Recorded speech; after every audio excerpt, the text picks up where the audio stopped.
there are a few things that impact business ownerships. One is education, one is healthcare.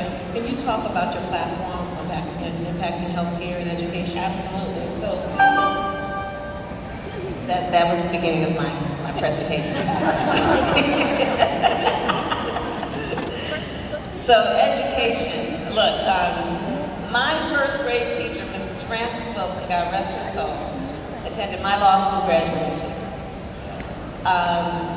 But for the family that raised me and the teachers that raised me, I would not be on this stage right now as a candidate for President of the United States. So we know that there are just a couple of things that put us on a path to achieve success.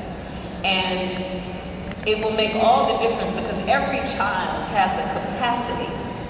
It's a matter of whether it is nurtured, whether it is fortified, whether it is supported. That's the only difference between success and a lack of success.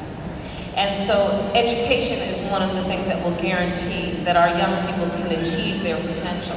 So education is a very, very high priority for me, and here's how I feel about it. First of all, we are a society that pretends to care about education. Let's speak some truth. We pretend to care about education, but not so much the education of other people's children. We need to deal with that. We need to deal with that at the first levels of education of a population. And that includes from kindergarten through 12th grade and recognizing the fact that we are not paying our teachers enough to be able to do the job of helping to parent our children along with their parents. Because let's be clear, our teachers and our parents are the ones raising our children.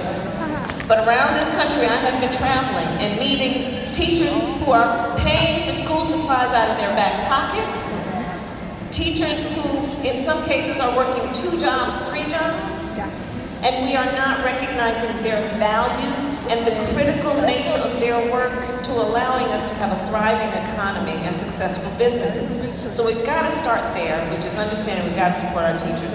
We've also got to realize that in our public education system, we have to fix the issue, which is that we cannot rely on the local tax base to support the resources for that school district.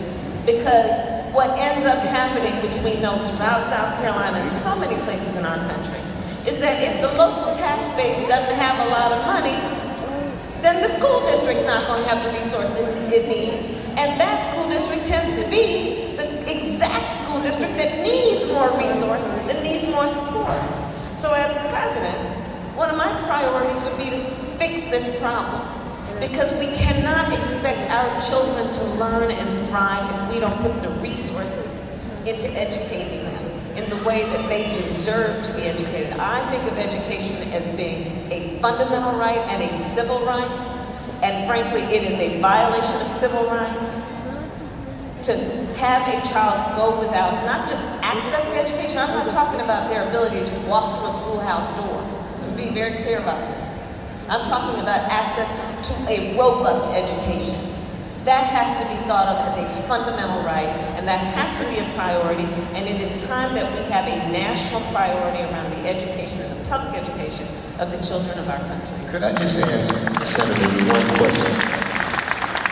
In just real simple layman's terms, how can a president address that issue that's so critical about resources, especially in communities and neighborhoods to where those kids need those resources the most? Well, there are all kinds of ways, and all of which should be thought of as complementary of each other. It is everything from having a national priority around affordable child care. So child care in many places costs up to $1,000 a month. Folks can't afford to pay $1,000 a month for child care. We have to look at the need for universal pre-K, because it is before kindergarten that we understand either that child is going to be on a path or not to where they can actually succeed, even in elementary school. Going beyond K through 12, I am a proponent and an advocate for free community college and for debt-free college. Young people of South Carolina are graduating on average with $30,000 in debt. which is setting these young people up for a burden that is weighing on them in a way that they cannot enter the workforce and pursue their vision, pursue their passion, or pursue their dreams. And we have got to restructure this. And listen, look, it's a global world now. And so this is not only about the issue of human capacity and allowing people to meet their capacity. It's also about whether the United States of America is going to be competitive in a global world. Whether we are going to have the skilled workforce here, or we're just going to continue to outsource everything because we haven't invested in our own people. And we've got to realize, and this is the other thing that I'll tell you that drives me bananas. Well, people say, well, I ain't going to pay for it. Well, look, are all of those small business owners out there, they know. They don't look at things as like how I'm going to pay for it when they're talking about investing in their business.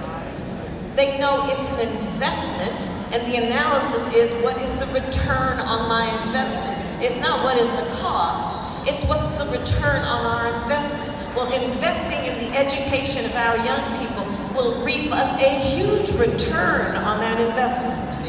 And that's how we need to think about it.